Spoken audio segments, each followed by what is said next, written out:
Look at this trash. The words slice through the quiet hum of the diner. They are sharp, ugly things. Officer Decker stands over the corner booth, his shadow falling across a man built like a mountain. The mountain wears a leather vest. A patch on the back reads, Hell's Angels. He does not look up from his steak and eggs. He just keeps eating. Methodically, Clara feels the shift in the air. It is the same feeling she used to get in a courtroom just before a verdict. A tightening. A silent, collective intake of breath. Decker smacks his nightstick against the vinyl of the booth. The crack is louder than a gunshot in the small space. I'm talking to you. Greaseball the biker, a man they call Saint, slowly puts down his fork. He lifts his head. His eyes are calm, a startlingly clear blue in a face weathered by wind and miles. He says nothing. His silence is a challenge. Decker thrives on challenges. He puffs out his chest, his uniform straining at the buttons. His partner, a young officer named Evans, shifts nervously by the door. Got a problem with authority? Decker sneers. Clara moves. She does not think. She just acts. She places a fresh pot of coffee on the warmer and walks toward the corner booth. Her steps are measured, her worn sneakers making no sound on the linoleum. She stops beside the table, positioning herself between the officer and the customer. Is there a problem, officer? Her voice is quiet. Even. Decker's eyes snap to her. They dismiss her instantly. The stained apron. The tired lines around her eyes. This doesn't concern you, sweetheart. Go refill some salt shakers. This is my diner, she says, her voice still level. And he is my customer. He is eating his breakfast. Quietly, she does not raise her voice. She does not need to. There is a stillness in her that is unsettling. It is the calm at the center of a hurricane. It is a composure that Decker, a man who lives on bluster and intimidation, cannot comprehend. It makes him angry. Your customer is a known felon, Decker spits. A menace. I'm running him out of my town. Is he breaking any laws right now? Clara asks. The question is simple. Direct. A clean, straight line. Decker falters for a fraction of a second. His presence is the problem, I see, Clara says. She turns her head slightly toward Saint. Sir, has this officer stated a crime you are suspected of committing? Saint looks from her to Decker, a flicker of surprise in his calm eyes. He shakes his head once. No, ma'am. Clara turns back to Decker. Then I believe he has the right to finish his meal. This is it. The line. Decker sees it as a direct challenge to his authority. From a waitress. He cannot let it stand. You got a lot of mouth, he snarls at her. Maybe I should be looking into you. Too. Clara does not flinch. She holds his gaze. She has faced down men far more dangerous than him. Men who wore expensive suits instead of blue uniforms. Men who could destroy lives with a pen, not just a baton. This is nothing new. It is just a different arena. She remembers the weight of the mahogany dais, the scent of old paper and stale justice in the air. She remembers her own name, a name that used to make defendants tremble. Clara Vance, senior prosecutor. The scalpel. She had carved up liars and cheats for 12 years. She was the best. Relentless. Precise. She believed in the system. She believed in the law as a shield for the innocent and a sword against the corrupt. Then came the Kellerman case. A kid railroaded by a detective with a grudge. Evidence buried. Witnesses intimidated. She won the case, but the victory tasted like ash. She discovered the rot months later. The detective was decorated. The kid was serving 25 to life. She tried to fix it. She went to her superiors. They told her to let it go. To protect the institution. Protect the win. The institution was a lie. So she walked away. She shredded her bar card, sold her condo, and bought this little diner in the middle of nowhere. A place where the rules were simple. You paid for your food. You were decent to people. That was it. For 2 years, she has found a quiet peace in the rhythm of flipping pancakes and pouring coffee. A penance, of a sort. An escape. But the rot she ran from has a way of seeping into everything. It is here now, wearing a badge and a smirk. Officer Evans takes a half step forward. Decker, maybe we should just go. He's not doing anything. Stay out of this, rookie. Decker snaps without looking at him. His focus is entirely on Clara, on breaking her unnatural calm. I'm going to search him, Decker declares. For officer safety. On what grounds? Clara asks immediately. What is your reasonable, articulable suspicion that he is armed and presently dangerous? The legal phrasing hangs in the air. It is so out of place, so precise. Decker stares at her, his simple mind struggling to process it. What did you say? It is a legal standard, officer. Terry versus Ohio. Surely you are familiar with it. Her tone is not sarcastic. It is clinical, a statement of fact. Decker's face flushes a deep, ugly red. He feels mocked. He feels small. He shoves past Clara, grabbing Saint by the arm. On your feet. Now Saint rises slowly. He is a good 6 inches taller than Decker and twice as wide. He could break the officer in two, but he does not. He complies. He always complies. It is the code. Never give them a reason. Hands on the wall. Decker barks. Saint places his hands flat against the wood-paneled wall. Decker begins a rough, humiliating pat-down. He is not searching for a weapon. He is searching for a reaction, for an excuse. Clara watches. Her eyes miss nothing.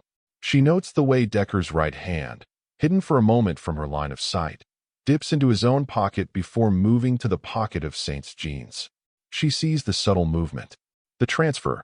Well, what do we have here? Decker says with theatrical surprise. He pulls out a small plastic baggie containing a white powder. He holds it up for everyone to see. A gasp comes from one of the other 2 customers in the diner. Evans's face goes pale. He saw it too. He saw the plant. His heart hammers in his chest. This is wrong. This is a felony. That's not mine, Saint says, his voice a low rumble. That's what they all say. Decker sneers, triumphant. You're under arrest. He pulls out a pair of handcuffs. Clara steps forward again. I saw you, she says, her voice still quiet, but now laced with ice. I saw you take that bag from your own pocket, Decker laughs. A harsh, barking sound. You saw nothing. You're a nobody. A waitress. Who is a jury going to believe? Me, a decorated officer of the law? Or you in this piece of biker trash? He turns to cuff Saint. In his arrogance, he turns his back on Clara. It is a mistake. Officer Evans, Clara says, her voice cutting through the tension. You are a sworn officer. What did you see? Evans freezes. Decker's head whips around, his eyes burning with a threat. Say the wrong thing. Just say it. The young officer's mouth opens, then closes. He looks at his partner, his superior, the man who will write his performance reviews. He looks at the badge on his own chest, the one he polished with pride this morning. It feels heavy now, tarnished. He says nothing. He looks away, his silence a betrayal. Clara's heart sinks, but she is not surprised. This is how the rot spreads. Through fear. Through silence. Decker smirks, his victory complete. He shoves Clara hard. I told you to stay out of it. He does not mean to do it. But his shove is clumsy, aggressive. It sends her stumbling backward into a bussing tray. A full pot of hot coffee tips over, cascading down her arm in front. She cries out, a sharp gasp of pain as the scalding liquid soaks through her uniform. The burning is intense. Immediate. Saint roars. It is a primal sound of fury. He moves, spinning away from the wall, but the cuffs are already on one of his wrists.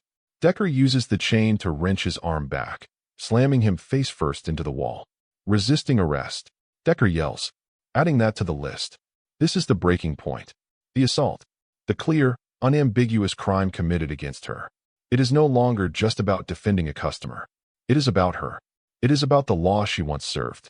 She straightens up, ignoring the searing pain in her arm. Her eyes are blazing now. The quiet waitress is gone. The scalpel is back. You just committed battery against a civilian, Officer Decker, she says. Her voice is shaking, but not from fear. It is from a rage so cold and so pure it could cut glass. And Officer Evans, you just witnessed it. Decker cuffs Saint's other hand and hauls him toward the door. File whatever complaint you want. It'll go straight in the trash with the rest of your life. He shoves Saint out the door and into the glaring sunlight. Clara watches them go. She looks at her red, blistering arm. She looks at the shattered pot on the floor. She looks at the 2 frightened customers huddled in their booth. Then she looks at her hands. They are steady. She walks calmly to the phone behind the counter. She does not call 911. She does not call the police department. She dials a number from memory, a number she has not called in 2 years. A voice answers on the first ring. Vance, is that you? I need a favor, Mark, she says. And I need you to bring the state boys. The good ones, at the station. Decker feels invincible. He shoves Saint into a holding cell. The charge is possession with intent to distribute. Resisting arrest. He will make it all stick. He always does. He is writing his report, embellishing every detail, when the desk sergeant tells him the waitress is here. She wants to file a complaint. Decker grins. Send her in. And get the chief. I want him to hear this fantasy. Chief Miller is a man who likes a quiet life. He is overweight, lazy, and a firm believer in letting his officers handle their own messes, as long as the paperwork is clean. Decker is a problem, but he gets results. Miller lets it slide. Clara walks into the chief's office.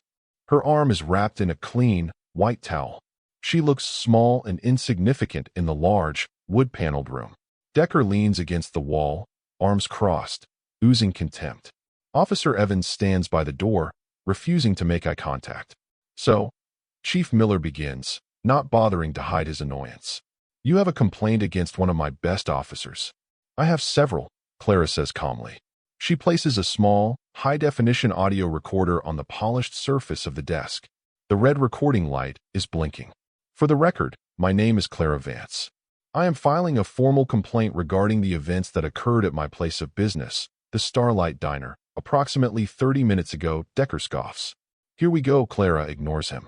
She looks directly at Chief Miller. At 9:32 a.m., Officer Decker and Officer Evans entered my diner. Without provocation, Officer Decker began to verbally harass a paying customer. Mr. John Samuels, also known as Saint, the use of his real name is a small, sharp jab. She knows things. Officer Decker expressed his intent to remove Mr. Samuels from the premises, despite Mr. Samuels not having committed any crime. I intervened, citing his right to be there. In response, Officer Decker initiated a search of Mr. Samuels's person, citing officer safety as a pretext. Her language is formal. Legal. It is the language of a report, of an indictment. Chief Miller shifts in his chair, his comfortable annoyance beginning to curdle into unease. During the search, Clara continues, her voice unwavering. I personally witnessed Officer Decker remove a small baggie of a white, powdery substance from his own right-hand pocket and plant it in the left pocket of Mr. Samuels's jeans. This constitutes the fabrication of evidence, a felony under State Penal Code Section 141. Decker pushes himself off the wall. That is a lie. She's a delusional, cop-hating. I am not finished, Clara says, her voice dropping, gaining an authority that makes Decker stop mid-sentence. When I confronted Officer Decker about what I had seen, he became enraged. He then intentionally and forcefully shoved me, causing second-degree burns to my left arm. This constitutes battery, a criminal offense. She lays it all out. The lack of probable cause, the illegal search, the planting of evidence, the assault. She cites the specific statutes and legal precedents for each violation. Chief Miller is staring at her now, his mouth slightly open. This is not the rambling, emotional complaint he was expecting. This is a prosecutorial argument. Decker is sputtering. Who do you think you are? Quoting laws at me? What would a greasy spoon waitress know about the law? It is the question she has been waiting for. She lets the silence stretch for a moment. She looks at Decker, at his smug, ignorant face. She looks at the chief, his authority rapidly deflating. She looks at Evans, who is finally looking at her with an expression of dawning horror and awe. Before I serve coffee, she says, her voice clear and ringing in the quiet office, I served indictments. My name is Clara Vance. For 12 years, I was the senior deputy prosecutor for the state attorney general's office. They called me the scalpel because of my conviction rate in cases involving police misconduct. The room goes absolutely silent. The only sound is the faint hum of the fluorescent lights overhead. Decker's face drains of all color. It is a spectacular collapse. The bravado, the arrogance, the sneering contempt, it all vanishes, replaced by a raw, naked panic. His eyes dart around the room, looking for an escape that is not there. Chief Miller's jaw works silently. He knows the name. Everyone in state law enforcement knows the name Clara Vance. She was a legend, a ghost who had vanished 2 years ago, and she is sitting in his office, wearing a stained waitress uniform. The door to the office opens. A man in a sharp suit stands there. 2 more are behind him. They are calm, professional, and they radiate an aura of authority that makes the local police look like amateurs. Chief Miller, the lead man, says, his eyes already on Clara. Ma'am, Mark Shepard, State Bureau of Investigation. You called. Agent Shepard, Clara says with a nod. Thank you for coming so quickly. Decker looks like he is going to be sick. He stumbles back, bumping into the wall. This is a mistake. She's lying. At that moment, Officer Evans makes his choice. He has been standing on a cliff's edge for 30 minutes, and he finally decides which way to fall. He takes a step forward, his voice shaking but clear. She is telling the truth. Every head turns to him. I saw it all, Evans says, looking at Agent Shepard, pointedly avoiding the chief's gaze. I saw Officer Decker plant the evidence. I saw him assault her. It happened exactly as she said. That is it. The final nail. The corroborating witness from inside the blue wall. Decker lets out a choked sound, a mixture of a sob and a gasp. It is over. He knows it. Agent Shepard nods slowly. I see. He turns to one of his men. Take Officer Decker into an interview room. Read him his rights. He is not to be left alone. He then looks at Chief Miller. Chief, we are opening a formal investigation into your department, effective immediately.